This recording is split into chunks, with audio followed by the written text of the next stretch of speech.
Julian Cross, a man who built his empire on ambition and ruthless power plays, is forced to face the ghosts of his past when Simone Laurent, the woman he once loved and betrayed, reappears with secrets that could bring his world crashing down. As enemies close in and allies are tested, Julian must choose between pride and redemption. Before we get into the story, comment below where in the world you are watching from today. Julian Cross stood in front of his office window, looking down at the city he practically owned. At 45, he had everything a man could want: money, power, and now a beautiful young fiancée. But something was eating at him, and that something had a name: Simone Laurent. He picked up the wedding invitation from his desk, running his fingers over the gold lettering. The invitation to Simone had been his idea, though he'd told Celeste it was just about being polite to an old friend. That was a lie, of course. He wanted Simone to see how well he'd done without her, how easily he'd replaced her. "Mr. Cross?" His assistant Linda poked her head in. "Your fiancé is here." Celeste bounced into the office, all sparkles and energy at 28 years old. She wrapped her arms around Julian's neck and kissed him. "Darling, the wedding planner needs your opinion on the ice sculptures. I was thinking swans, but she says dolphins are more modern." Julian barely heard her. His mind was still on Simone, wondering if she'd gotten the invitation yet. He could picture her opening it, those dark eyes of hers taking in every detail. Would it hurt her? He hoped it would, just a little. After all, she'd hurt him plenty when she walked out 2 years ago. "Julian, are you even listening to me?" Celeste pouted, pulling back to look at him. "Sorry, sweetheart, just thinking about work." He gave her his practiced smile, the one that always worked on women. "Whatever you want is fine. You know I trust." "Your judgment," Celeste beamed, but then her expression turned serious. "Oh, I almost forgot. Have you heard? Damien Blackwell just bought out Henderson Technologies." Julian's jaw tightened. Henderson had been his target for months. "When?" "This morning. It's all over the business news." Celeste watched him carefully. "Does this mess up your plans?" "Blackwell." Julian spat the name like it was poison. "That snake's been trying to get under my skin for years." He walked back to his desk, his good mood evaporating. "Linda!" he called out. His assistant appeared immediately. "Yes, Mr. Cross? Get me everything you can find on the Henderson deal. And I mean everything. I want to know how Blackwell pulled this off right under our noses."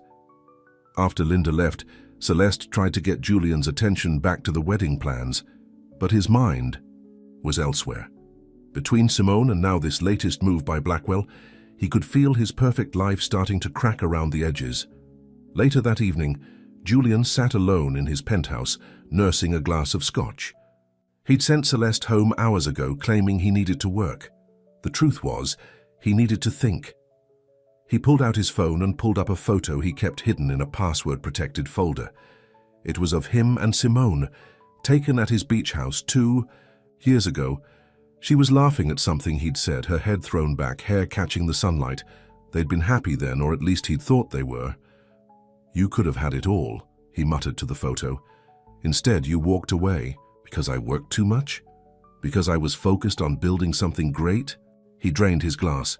"Well, look at me now, Simone. I'm more successful than ever, and in 3 months I'm marrying a woman who understands what it takes to be with someone like me." His phone buzzed. A text from Linda. She'd found something interesting about the Henderson deal. Apparently, Blackwell had help from a silent partner, someone who knew the company's weaknesses, someone who'd done their homework. Julian was about to call Linda back when another text came through. This one was from an unknown number, but he recognized the style immediately. It was Simone. "Got your invitation today. Congratulations. I hope you've found what you're looking for." Julian stared at the message for a long time. 8 words shouldn't have the power to shake him like this, but they did. Because he could hear her voice saying them, could picture the slight smile she'd have on her face, the one that always made him wonder if she was laughing at him or with him. He started typing several responses, deleting each one. Finally, he settled on, "Thank you. Will you be attending?" Her reply came quickly. "Wouldn't miss it. +1. Julian threw his phone across the room, where it landed softly on a leather chair. +1. Was she seeing someone? The thought made his stomach churn. He walked to his home office and pulled up his company's database. Within minutes, he had authorized a discreet investigation into Simone's current life. It wasn't stalking, he told himself. It was just due diligence. After all, she'd been privy to a lot of sensitive information during their relationship. He needed to know what she was up to these days. As he waited for the first reports to come in, Julian tried to focus on work, on the wedding plans, on anything but Simone.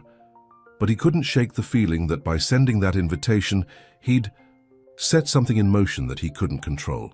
And Julian Cross hated nothing more than losing control. The next morning, Julian arrived at his office earlier than usual. Linda was already there, efficient as always, with a stack of reports on his desk. "The information you requested about Ms. Laurent," she said quietly, placing another folder on top of the pile. Julian waited until she left before opening it. Inside were photos of Simone leaving various business meetings, looking as elegant as ever.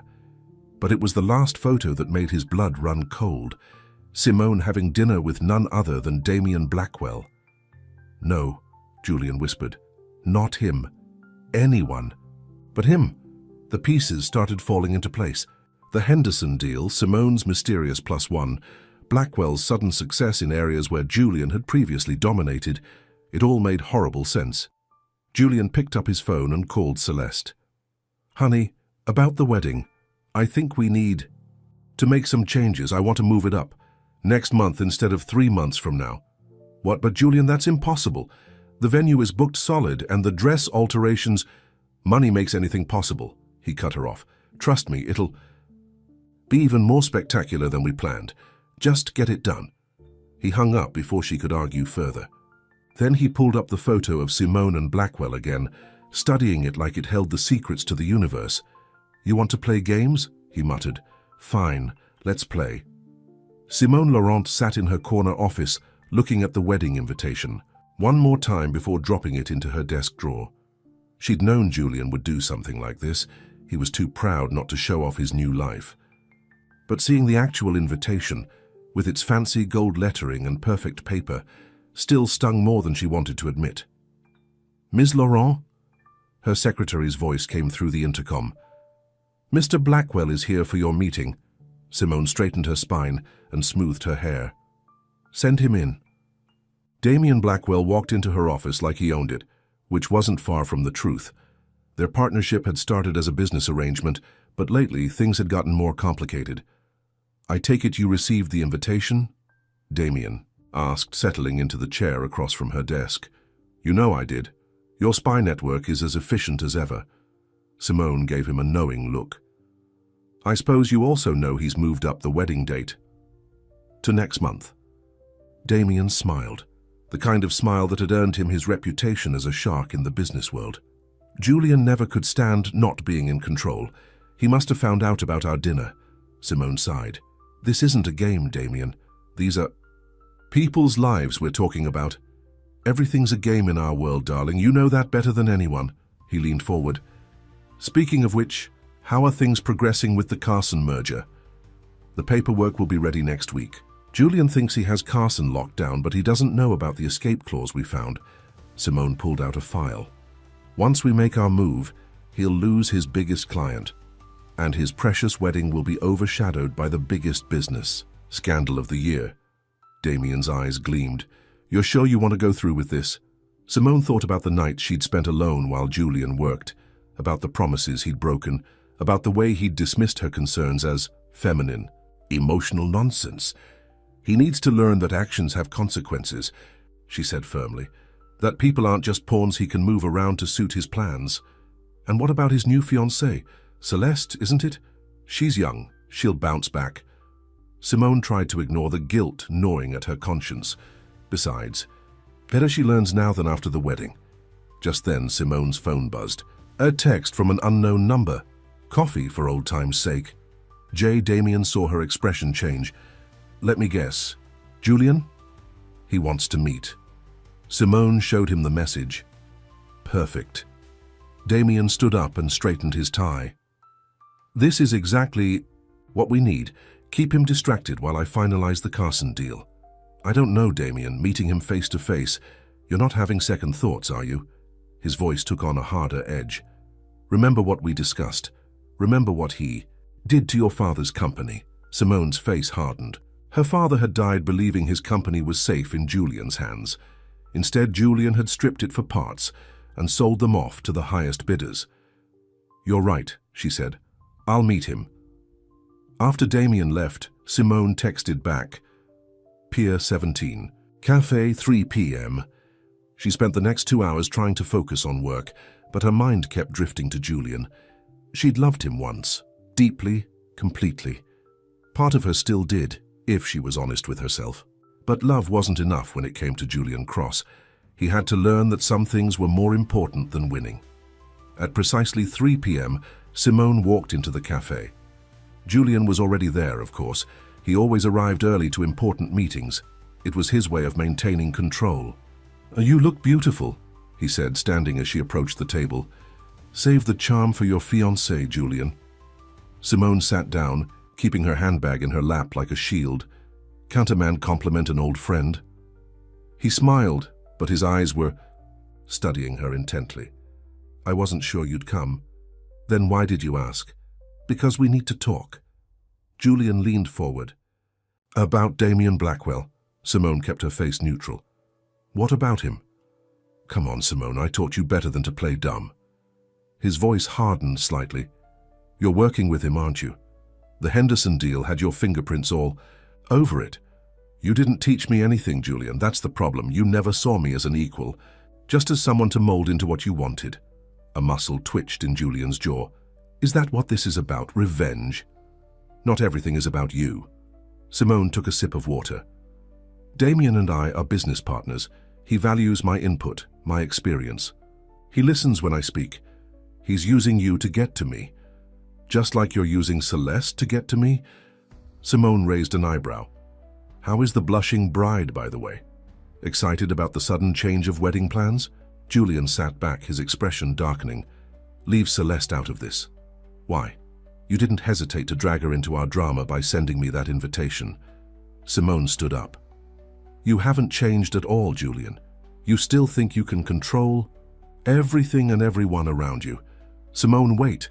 He grabbed her wrist as she turned to leave. Whatever you and Blackwell are planning.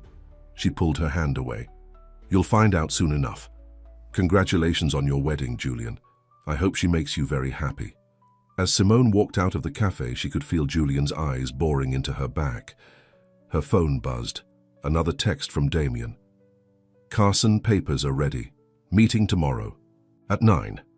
No turning back now. Simone took a deep breath and texted back, I'll be there. That night, alone in her apartment, Simone pulled out an old photo album. Inside was a picture of her father, standing proudly in front of Laurent Industries. Julian was next to him, younger and less polished, but with that same ambitious gleam in his eyes. I'm doing this for you, Dad, she whispered. He has to learn that some things are more precious than profit margins. Her phone buzzed again. This time it was Celeste. I need to talk to you. It's important. Please. Simone stared at the message. For a long time before deleting it. She couldn't afford to feel sorry for Celeste now, not when they were so close to their goal. But as she tried to sleep that night, Simone couldn't shake the feeling that this game of revenge was spinning out. Of control. And somewhere deep inside, a voice whispered that maybe, just maybe, she was making the biggest mistake of her life. Celeste Morgan stood in the middle of her wedding dress fitting, surrounded by mirrors that showed her reflection from every angle. The dress was beautiful, everything she'd dreamed of since she was a little girl. But something felt wrong. Miss Morgan? The seamstress looked concerned. You've gone quite pale. Are you feeling all right? I'm fine, Celeste said quickly. Just nervous about the new wedding date. It's all happening so fast now. After the fitting, Celeste sat in her car in the parking lot, not starting the engine. She pulled out her phone and looked at the text she'd sent to Simone Laurent last night. Still no response.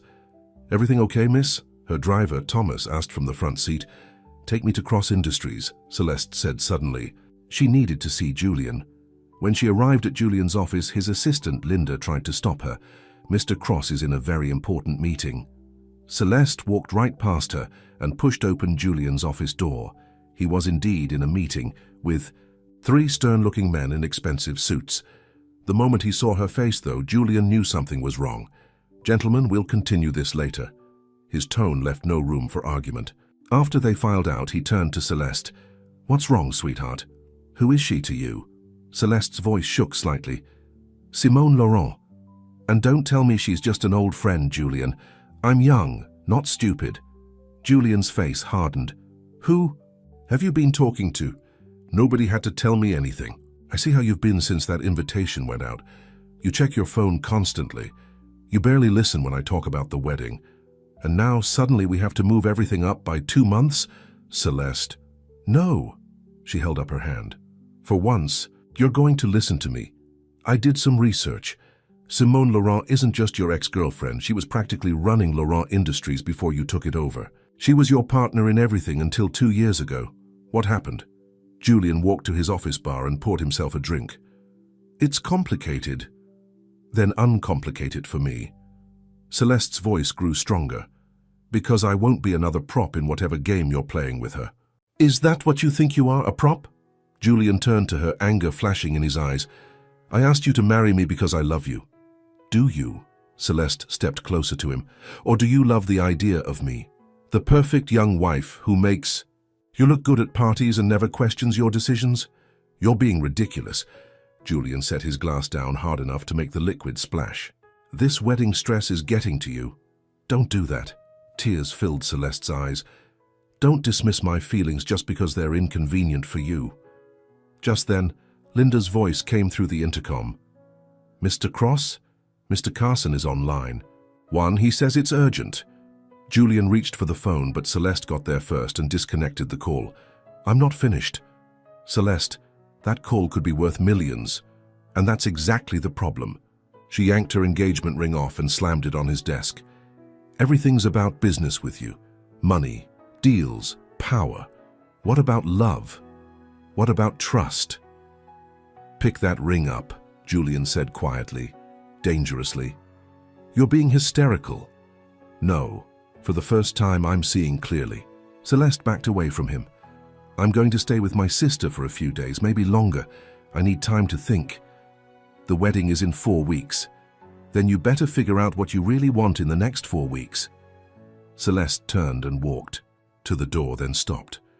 "And Julian, I texted Simone last night. She never replied, but Damien Blackwell called me this morning." Julian's face went white. "What did he say to you?" "He told me to ask you about Laurent Industries, about what really happened 2 years ago." She gave him a sad smile. "But your face just told me everything I need to know." After Celeste left, Julian sat at his desk, staring at her engagement ring. His phone buzzed. A message from Linda. "Mr. Carson is insisting on speaking with you. He sounds angry." Julian ignored it. Instead, he pulled up the investigation file on Simone and Damien. There had to be something he was missing, some way to get ahead of whatever they were planning. His phone buzzed again. This time it was from an unknown number. Check the business news in an hour. Consider it an early wedding present.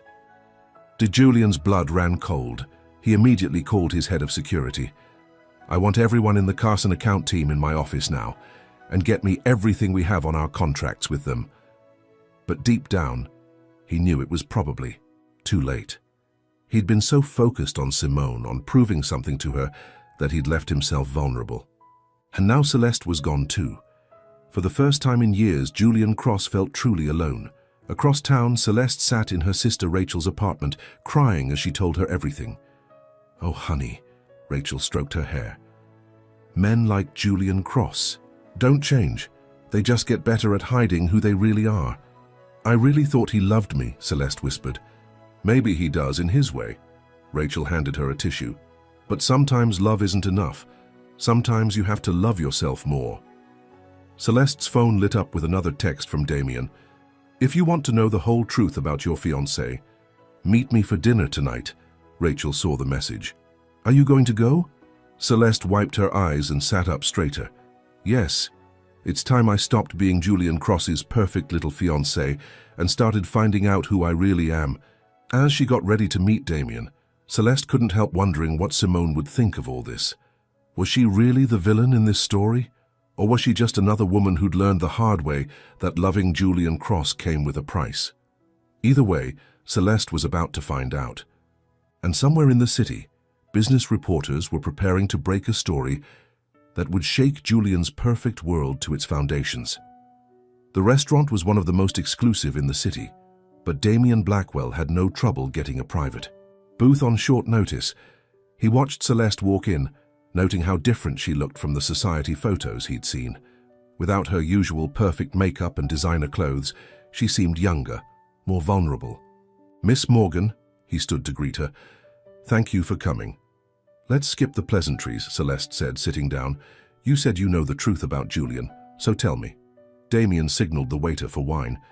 "The truth about Julian Cross isn't a simple story. It's about power, betrayal, and a man who will sacrifice anything or anyone to win." "You mean like what he did to Laurent Industries?" "Ah, you've done some homework," Damien smiled. "But did you know that Howard Laurent was like a father to Julian? He gave Julian his first real job, mentored him, trusted him completely. And how did Julian repay that trust?" The waiter poured their wine. Celeste took a large sip before asking, "What did he do?" "Howard had a heart condition. He kept it private. Only family knew. And Julian, of course, since Howard thought of him as a son." Damien's voice hardened. "When Howard had his first heart attack, Julian used his power of attorney to start dismantling the company. By the time Howard recovered, it was too late." "That's horrible," Celeste whispered. "But Simone, she was there. Why didn't she stop him?" "She tried. She begged Julian to wait to let her father recover, but Julian told her she was letting emotions cloud her business judgment." Damien leaned forward. "Howard died 3 months later. The doctors said it was the stress." Celeste felt sick. "Does anyone else know about this?" "A few. But Julian's lawyers are very good at keeping things quiet." Damien pulled out his phone. "However, what happened an hour ago, that's going to be harder to hide." He showed her a breaking news article. "Carson Industries terminates all contracts. With Cross Enterprises, allegations of fraud and manipulation surface." "Oh my God." Celeste read quickly. "They're saying Julian falsified reports, manipulated data. This could ruin him. It already has." Damien put his phone away. "The stock is dropping like a stone. By morning, Julian Cross won't be the king of Wall Street anymore. He'll be fighting to stay out of jail." Just then, both their phones buzzed. A message from Julian to all his contacts. "Whatever you may be hearing in the news is a malicious attack on my character and my company. I assure you everything will be cleared up soon." "He still thinks he can control this," Damien said softly. "That's Julian's greatest weakness. He never knows when he's lost." Celeste's phone kept buzzing. Calls from her mother, her friends, society reporters wanting comments about the scandal and the wedding. She turned it off. "Why are you telling me all this?" she asked Damien. "Because you deserve to know who you almost married." He reached across the table and took her hand. "And because I believe you could be so much more than Julian Cross's trophy wife." Meanwhile, across town, Julian was in full crisis mode. His office was filled with lawyers and PR specialists, all talking at once about damage control and legal strategies. "Where's the Carson contract?" he demanded. "The original one with Howard Laurent's signature." Linda, his assistant, looked terrified. It's gone, sir. All the original Laurent documents are missing from the secure files." Julian grabbed his phone and dialed Simone's number. It went straight to voicemail. "You think this is justice for your father?" he snarled into the phone. "I made that company stronger. I did what had to be done." A knock at his office door made him turn. One of his lawyers stood there, looking grim. "Mr. Cross? The FBI is downstairs. They have a warrant." Julian sank into his chair, suddenly feeling every one of his 45 years. How had it all fallen apart so fast? His phone buzzed one last time. A message from Simone. "Now you know how it feels to lose everything you love. The difference is you did this to yourself." Across the city, in a small private office, Simone sat with the original Laurent documents spread out before her. Damien had helped her recover them from Julian's hidden files, proof of what he'd done while her father was fighting for his life. "Are you sure about this?" Damien asked, standing behind her chair. "Once we turn these over to the FBI, there's no going back." Simone touched her father's signature on one of the contracts. He trusted Julian, we all did. She straightened up. "Make the call." But later that night, alone in her apartment, Simone pulled out that old photo again, the one of Julian with her father. She remembered how proud Howard had been of Julian, how he'd told everyone his protégé would do great things. "I did what had to be done, Dad," she whispered, just like Julian always said. Her phone lit up with a new message from Celeste. "I know everything now. Can we meet, please?" Simone stared at the message for a long time. Finally, she typed back, "Tomorrow, my office, 10 a.m. She put the phone down and walked to her window, looking out at the city lights. Somewhere out there, Julian was watching his empire crumble. Part of her felt triumphant, but another part just felt empty. The game was over. She had won. So why didn't it feel like victory? At the same moment in his penthouse, Julian stood at his own window, a glass of scotch in his hand. On his TV, financial news anchors were dissecting his downfall. His phone was filled with messages from so-called friends, suddenly distancing themselves from him. But he wasn't reading any of them. Instead, he was looking at that hidden photo of Simone, wondering where it had all gone wrong. "Well played," he whispered to her image. "You learned from the best, didn't you?" Then he straightened his tie, finished his scotch, and began to plan. Because if Simone thought this was over, she didn't know him as well as she thought. Julian Cross might be down, but he wasn't out. Not yet. Not by a long shot. The morning newspapers were plastered with Julian's face. "Fall of an Empire," screamed one headline. "Cross Enterprises under federal investigation," declared another. But Simone wasn't reading any of them. She was waiting for Celeste. At exactly 10 a.m., her secretary buzzed. "Miss Morgan is here." Celeste walked in, looking nothing like the bright young socialite from the society pages. Her eyes were red from crying, her designer clothes wrinkled as if she'd slept in them. "Thank you for meeting me," Celeste said quietly. Simone gestured to a chair. "Would you like some coffee?" "What I'd like is the truth." Celeste sat down. "Not Damien's version, not Julian's version. Your version." Simone was quiet for a moment, studying the younger woman. Finally, she opened her desk drawer and pulled out an old photograph. "This was taken at my father's last birthday," she said, handing it to Celeste. "See how proud he looks, standing between Julian and me, thinking we were all family." Celeste looked at the photo. Howard Laurent's smile was warm and genuine. Julian looked younger, less polished, but his eyes had that same intensity they had now. "My father believed in Julian completely," Simone continued. "He thought Julian's drive, his ambition, would make the company stronger. And maybe it did, for a while. Until your father got sick," Celeste said softly. "Julian came to me the day after Dad's heart attack. He said we needed to act fast, restructure while we had the chance." Simone's voice turned bitter. "I begged him to wait, told him Dad would recover. But Julian said I was being emotional, that a real businesswoman would understand. That sounds like him." Celeste twisted her hands in her lap. "He said the same thing to me yesterday when I questioned him about the wedding date." Simone leaned forward.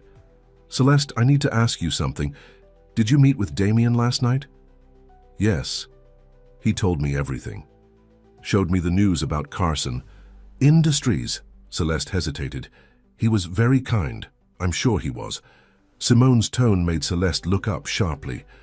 "Tell me, did he happen to mention that he's the one who engineered the Carson contracts in the first place?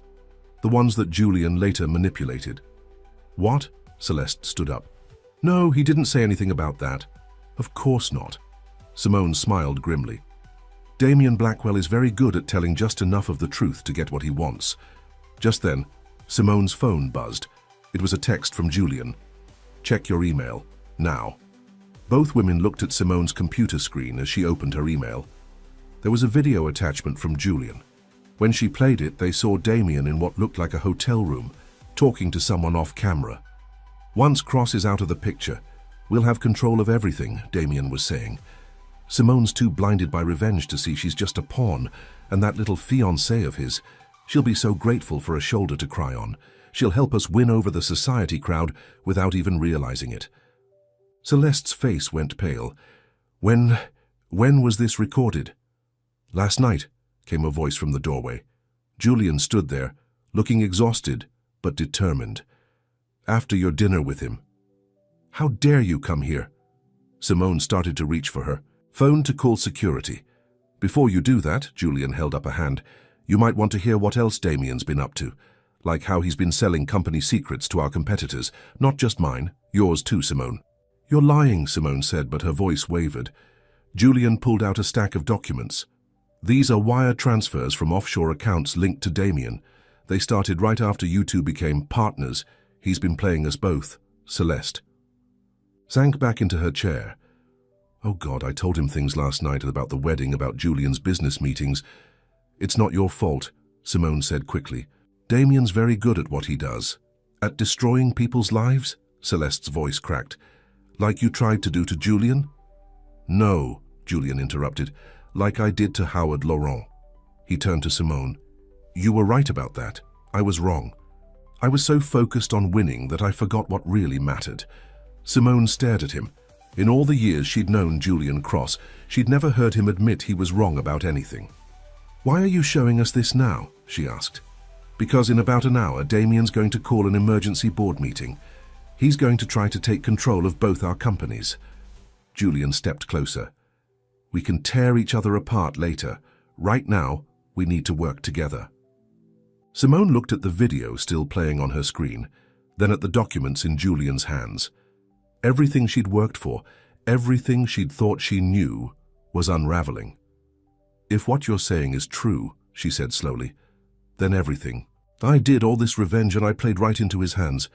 We all did, Celeste said quietly. He manipulated all of us. Julian checked his watch. The board meeting is at noon. Are you with me or not? Simone thought about her father, about how he'd always said family was more important than business. She looked at Celeste, seeing not Julian's trophy fiancée, but a young woman who'd been used just like she had. Finally, she looked at Julian. The man who'd broken her heart, destroyed her father's company, and was now the only person who could help her save everything. What's your plan? She asked. Julian smiled, not his usual confident smirk, but something more genuine. First, we need to make a few calls. Damien's not the only one who knows how to record interesting conversations. As they began to work, Celeste watched them together. Despite everything, there was still something there between them, a spark, a connection that even betrayal hadn't completely destroyed. She slipped her engagement ring into her purse. Some things, she was beginning to realize, were meant to be, and others were just stepping stones on the way to where you were really supposed to be. The clock was ticking. In less than an hour, they would face Damien Blackwell in the boardroom. And this time the stakes were higher than just business. The boardroom of Cross Enterprises was packed. Board members whispered among themselves, stealing glances at the empty chair at the head of the table. Everyone had seen the morning. Headlines about Julian Cross's downfall. Everyone was waiting to see what would happen next. At exactly noon, Damien Blackwell walked in, his confidence filling the room. Ladies and gentlemen, he began, I know we're meeting under unusual circumstances. You could say that again, came a voice from the doorway. Julian stood there with Simone and Celeste flanking him on either side. Damien's smile flickered for just a moment. Julian, I'm surprised to see you here, given the current allegations. Oh, we're going to talk about allegations, Simone cut in, stepping forward. She carried a leather briefcase. In fact, we have quite a few interesting things to discuss. The board members watched, riveted as this unexpected drama unfolded. Celeste quietly took a seat at the back of the room, pulling out her phone to record everything. I'm afraid Mr. Cross is no longer authorized to... Damien started. Actually, Julian interrupted, as CEO of this company, I'm still very much authorized, at least for the next few minutes, just long enough to show everyone who you really are. Simone opened her briefcase and began passing out folders to each board member. Inside, you'll find proof that Mr. Blackwell has been selling company secrets to our competitors, not just from Cross Enterprises, but from Laurent Industries as well. That's ridiculous, Damien scoffed. but his eyes followed the folders nervously. Is it? Julian picked up a remote and turned on the boardroom's large screen. The video from earlier began to play, showing Damien bragging about using Simone and Celeste. That could be doctored, Damien said quickly. Given Mr. Cross's current legal troubles, I wouldn't trust anything he presents, which is why we brought this. Simone pulled out another file. Bank records showing payments from your offshore accounts to our competitors. My security team has been very busy this morning, Damien. It's amazing what people will tell you when they realize they're on the losing side. One of the board members, an elderly man named Richardson, spoke up. Mr. Blackwell, is this true? Of course not. Damien loosened his tie slightly. This is clearly a desperate attempt by Julian to save himself.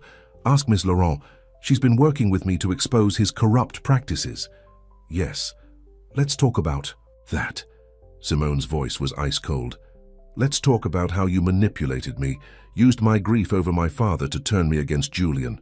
How you engineered the Carson contracts to fail, knowing Julian would try to fix them illegally. I did no such thing, Damien protested, but sweat was beginning to show on his forehead. Really? Julian pressed a button on the remote again. A new recording played. Damien's voice discussing the Carson contracts with someone, planning how to set them up to fail. The board members began muttering among themselves.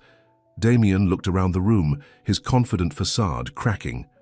This is all very interesting, he said, trying to sound calm. But it doesn't change the fact that Julian Cross manipulated company data. The FBI has just received a very interesting package of information. Celeste spoke up from the back. All eyes turned to her. About who really orchestrated the Carson Industries scandal. I may be young, Mr. Blackwell, but I know how to use a phone's recording feature. She held up her phone and Damien's voice filled the room. Once Cross is out of the picture, we'll have control of everything. The color drained from Damien's face. He looked at the three people he'd tried to destroy, now united against him, and realized he'd lost. You're finished, Damien, Julian said quietly. The only question is whether you want to leave here in handcuffs or with some dignity intact. You can't do this to me, Damien snarled, his smooth manner finally cracking completely. I built this plan for months. I had everything under control. That was your mistake, Simone said. Thinking you could control people's hearts. Some things can't be manipulated, Damien. Some things are real. She glanced at Julian as she said this, and something passed between them, an understanding, a possibility. Security is waiting outside, Julian told Damien. I suggest you use the back door. The press is having a field day at the front entrance. As security officers led a shell-shocked Damien away, the board members began talking all at once. Julian raised his hand for silence. I know I've made mistakes, he said. I let pride and ambition cloud my judgment, hurt people I cared about. He looked at Simone. People I loved. I'm asking for a chance to make things right. Richardson cleared his throat. The board will need time to review all this new information, but given what we've seen about Mr. Blackwell's involvement. I understand, Julian nodded. Take all the time you need. As the board members filed out, Celeste approached Julian and Simone. I think this belongs to you, she said, holding out her engagement ring. Celeste, Julian began. Don't, she smiled sadly. We both know this isn't where I belong. Besides, she glanced between them, I think you have some unfinished business to attend to. After she left, Julian and Simone stood alone in the boardroom. Through the windows, they could see reporters gathering below, hungry for the next chapter in the scandal. What happens now? Simone asked softly. Now? Julian took a deep breath. Now we rebuild. Both our companies, the way your father would have wanted. Together, if you're willing. And us. That depends, he said. Can you forgive me for everything? Simone looked at him, really looked at him, for the first time in 2 years. I don't know, she answered honestly, but maybe we can start by having coffee, for old time's sake. Julian smiled, and for a moment she saw the man she'd first fallen in love with, not the powerful CEO, but someone real, someone who could still learn and grow. Coffee sounds perfect, he said, as they left the boardroom. Together, neither of them noticed Celeste watching from down the hall, a small smile on her face. She pulled out her phone and deleted Damien's number. Sometimes she thought, Losing what you thought you wanted could lead you exactly where you needed to be. The headlines the next morning told a very different story. Blackwell arrested on fraud. Charges and cross-cleared. CEO reveals corporate espionage plot. But for the people involved, the real story was just beginning. Simone sat in her father's old office at Laurent Industries, looking at the place where his picture used to hang. She'd taken it down 2 years ago, unable to face his kind eyes while she planned her revenge. Now she pulled it out of her desk drawer, wiping away the dust. "I think it's time this went back up," came a voice from the doorway. Julian stood there holding a cup of coffee, their third coffee meeting this week. "I'm not sure I deserve to look at him every day," Simone said softly. "After what I almost did to his company." Julian walked in and set the coffee on her desk. "You were trying to protect his legacy. I'm the one who betrayed it in the first place. We've both made mistakes." Simone took the coffee, their fingers brushing briefly. "The board wants to meet tomorrow about merging the companies." "I know, Richardson called me." Julian sat down across from her. "What do you think?" "I think." Simone looked at her father's picture again. "I think Dad always said we were stronger together. But this time we do it right, equal partners." "Equal partners," Julian agreed. "No more games, no more power plays." Just then, Simone's assistant knocked on the door. "Ms. Laurent, Miss Morgan is here to see you." Celeste walked in, looking more confident than they'd seen her since the boardroom showdown. She was wearing a smart business suit instead of her usual designer dresses. "Sorry to interrupt," she said, "but I wanted to tell you both something in person." "Is everything okay?" Julian asked, genuinely concerned. "More than okay." Celeste smiled. "I've been offered a job. Junior VP of Public Relations at Carson Industries." "Carson?"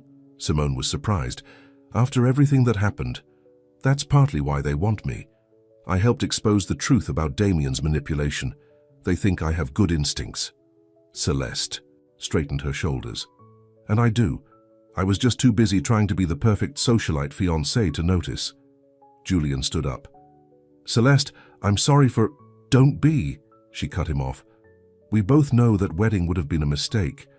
Besides," she glanced between him and Simone with a knowing look, "some things are meant to be and some aren't." After Celeste left, Julian turned back to Simone. "She's going to be fine." "Better than fine," Simone agreed. "Sometimes it takes losing everything to find out who you really are." Speaking of which, Julian pulled something from his pocket, a small worn photo. It was the one he'd kept hidden on his phone, of Simone laughing at the beach house. "I've carried this with me every day for 2 years. Simone took the photo, her hands trembling slightly. "Julian, I know we can't just pick up where we left off," he said quickly. "Too much has happened, but maybe we can start fresh. Do things differently this time." And what would differently look like?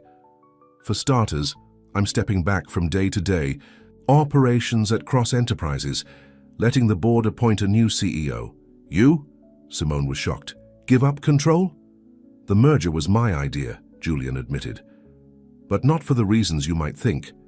I want to build something new, something your father would be proud of.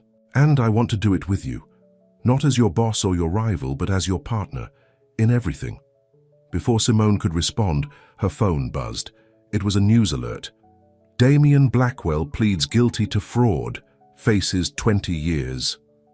"Good riddance," Julian muttered. But Simone was quiet, thinking about how close she'd come to letting hatred consume her, the way it had consumed Damien.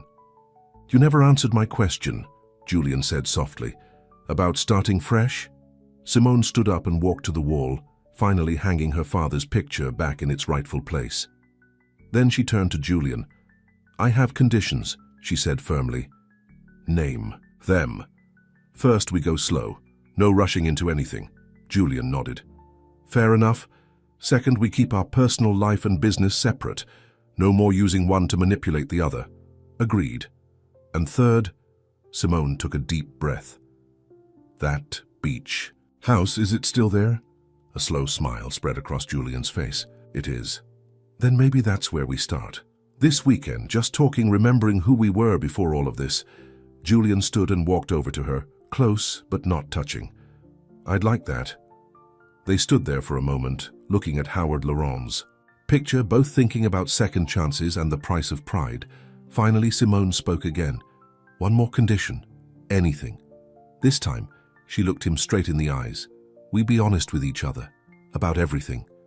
Julian took her hand, and this time she didn't pull away. I promise. Outside the office, life in the city went on. Reporters were already moving on to new scandals. Damien Blackwell was facing justice, and Celeste was starting her new life. But in that quiet moment, something broken began to heal. Sometimes, they both realized, you have to lose your way completely before you can find your way back home. The beach house looked exactly as Simone remembered it. The white wooden deck, the blue shutters, the way the afternoon sun made the windows glow like diamonds. She sat in her car for a long moment, wondering if this was a mistake. Julian's car was already there, parked in the same spot he always used to park it. Some habits didn't change, she thought with a small smile. Before she could change her mind, there was a tap on her window. Julian stood there, holding 2 cups of coffee from the little shop in town they used to love. I wasn't sure you'd come, he said when she got out. Neither was I. She took the coffee he offered. But we promised to be honest, remember? They walked down to the beach, neither speaking at first. The waves crashed against the shore, a rhythm as familiar as their own heartbeats. I sold all my other properties, Julian said suddenly. The penthouse, the villa in France, everything. Simone looked at him sharply. Why? Because they weren't real. They were just symbols, things I bought to prove I was successful. He stopped walking and turned to face her. But this place, this was real. This was where I was happiest. With me. She meant it to sound teasing, but it came out more vulnerable than she intended. With you, he confirmed, before I let power and pride poison everything.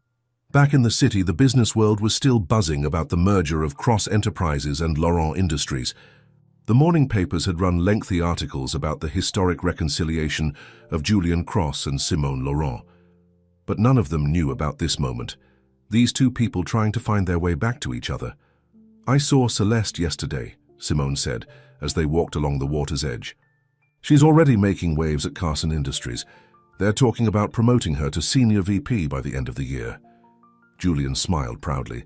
She's going to outshine us all one day. I'm glad something good came out of all this mess. Something else good might come of it too, Simone said softly, if we don't mess it up again.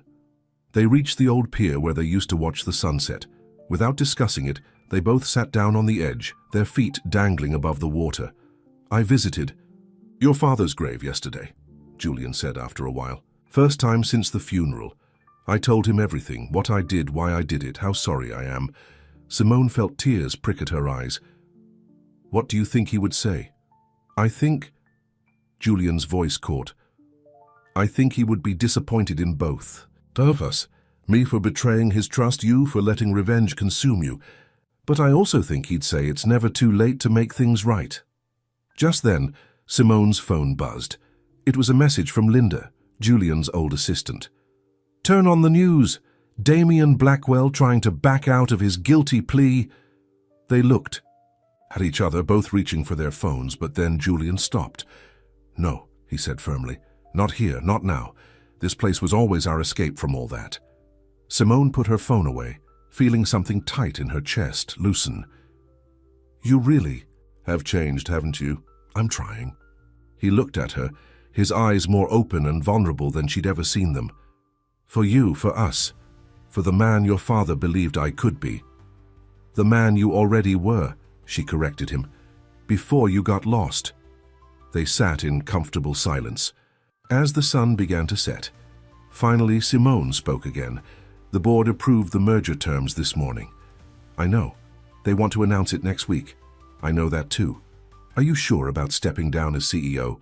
Julian turned to look at her fully. Marie, the only thing I'm sure about is that I don't want to be that man anymore. The one who valued control over love, power over trust. And what kind of man do you want to be? The kind who deserves a second chance. He hesitated, then slowly reached for her hand. If you're willing to give me one. Simone looked at their joined hands, thinking about all they'd been through. The love, the betrayal, the revenge, and now Now this moment of possibility. The beach house needs work, she said finally. It's been empty for 2 years. Julian's face fell slightly. I can sell it if you want. No, she squeezed his hand. I think we should fix it up. Together. Take our time, do it right. A slow smile spread across his face as he understood what she was really saying. Like building something.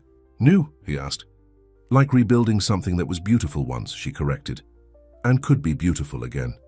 The sun was setting now, painting the sky in shades of pink and gold.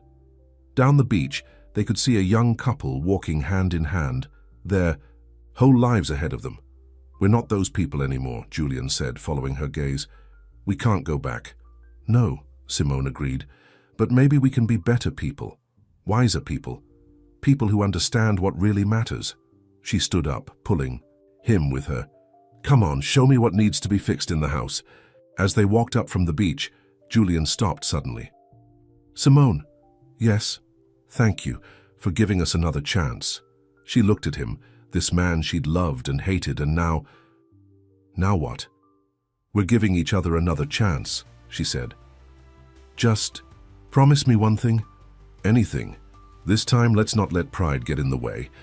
Hand in hand, they walked toward the beach house, leaving their footprints in the sand.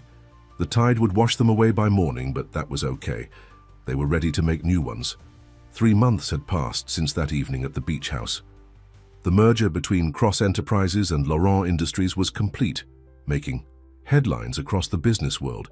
But the biggest news wasn't about stock prices or corporate restructuring. Damien Blackwell sentenced to 25 years, the headlines screamed. Despite his attempts to withdraw his guilty plea, the evidence against him had been overwhelming. His empire had crumbled, his reputation destroyed. Celeste watched the news coverage from her new corner office at Carson Industries, a small smile playing on her lips. Her assistant popped her head in. Ms. Morgan, the board is ready for your presentation. Thank you, Sarah. Celeste gathered her materials, catching a glimpse of herself in the window reflection. She barely recognized the confident businesswoman she'd become, so different from the society bride she'd almost been. Her phone buzzed, a message from Simone. Big announcement today. Call me when you're free. Meanwhile, at Laurent Industries headquarters, Simone stood in the conference room surrounded by board members. Julian was beside her, their shoulders almost touching. Ladies and gentlemen, Simone began, thank you for coming. As you know, the merger is now complete, but there's one more change we need to discuss. She nodded to Julian, who stepped forward. Effective immediately, I'm stepping down as CEO of Cross Enterprises. The room erupted in murmurs. Richardson, the elderly board member who'd been there through it all, spoke up. And the new CEO? Will be announced next week, Julian said calmly, after careful consideration by both boards. And what will you do, Mr. Cross? Someone asked. Julian looked at Simone, his eyes soft. I'll be heading up the Laurent Foundation, a new charitable organization focused on supporting small businesses and entrepreneurs, using our resources to help people build something meaningful, the way Laurent once helped me.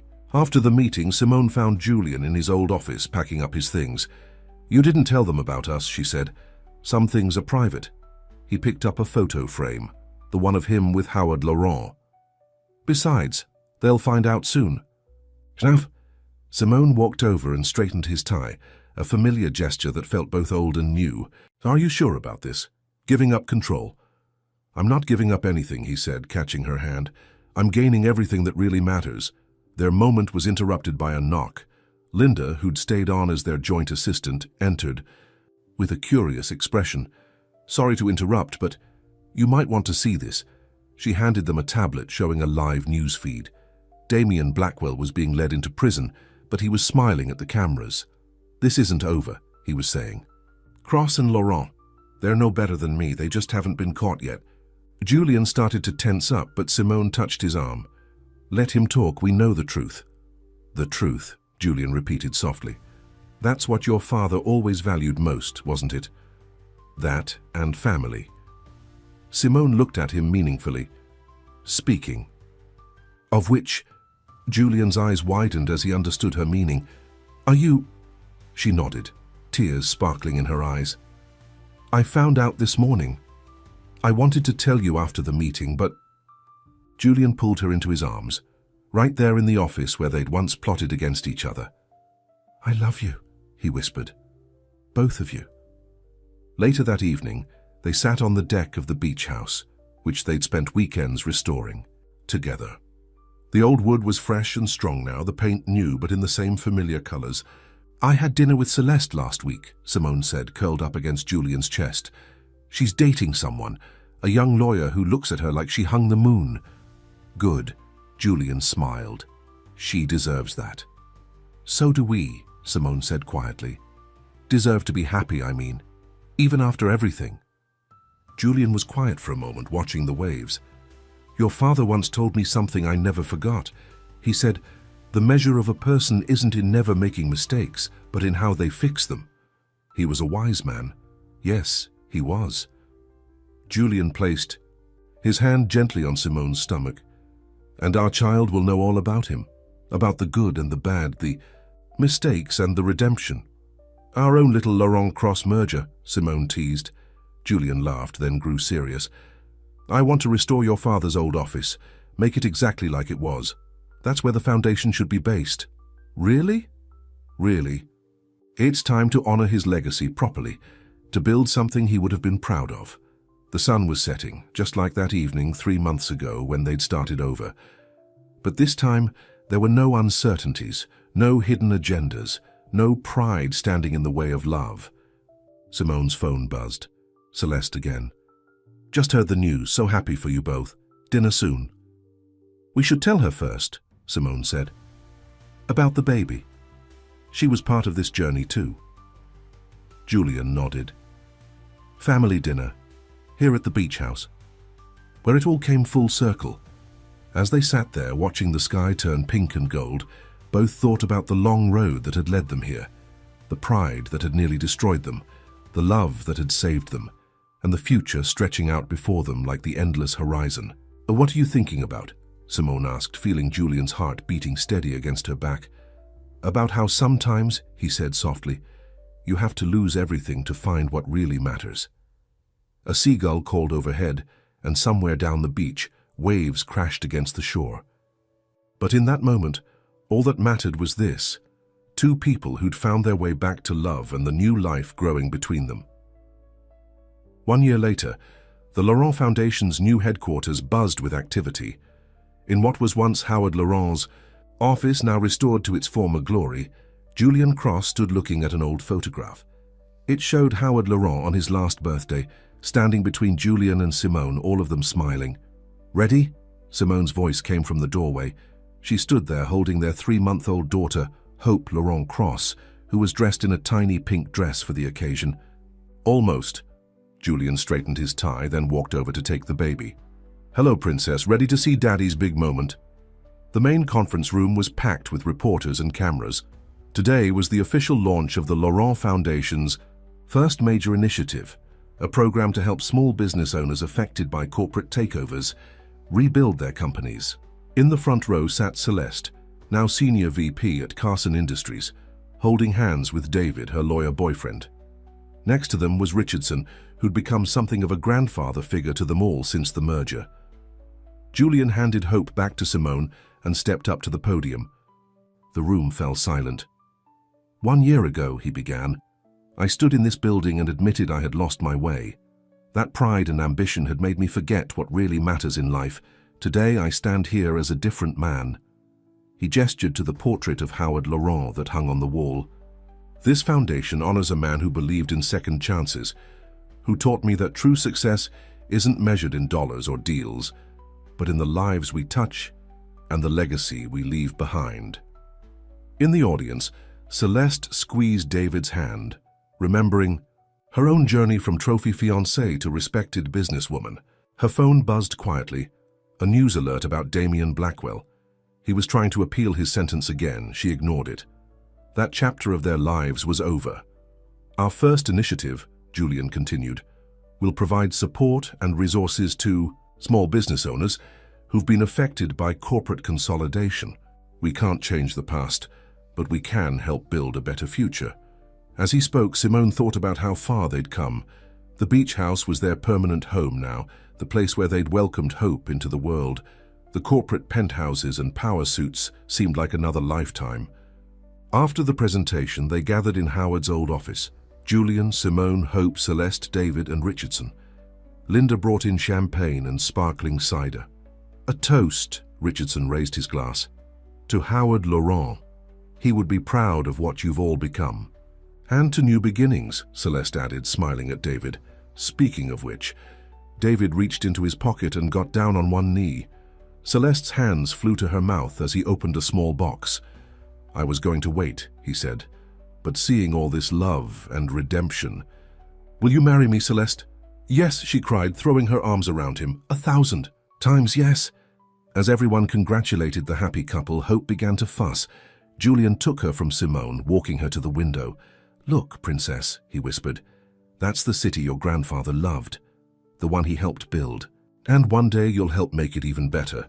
Simone came up beside them, wrapping her arms around her family. Teaching her about legacy already? Teaching her about love, Julian corrected.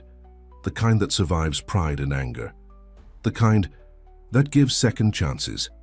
Later that evening, they all gathered at the beach house for dinner. The sounds of laughter and conversation drifted out to the deck, where Julian and Simone stood watching the sunset. Do you ever miss it? Simone asked. The power, the control, being Julian Cross, corporate raider. Julian looked through the window at their gathered family, Celeste showing off her ring, David telling stories that made Richardson laugh, Hope sleeping peacefully in her carrier. No, he said simply. I have everything I need right here. Even though the business papers say you've gone soft, she teased, let them talk. He pulled her close. I'd rather be known as a good man than a powerful one. Inside, Hope began to cry. As they turned to go in, Julian stopped and picked up something from the deck, an old worn photo that had fallen from his pocket. It was the one he'd carried. For so long of Simone laughing at the beach. You can put that away now, Simone said softly. We're making new memories. Julian smiled and tucked the photo back in his pocket. I'll keep it to remind me of what I almost lost, and what I found again.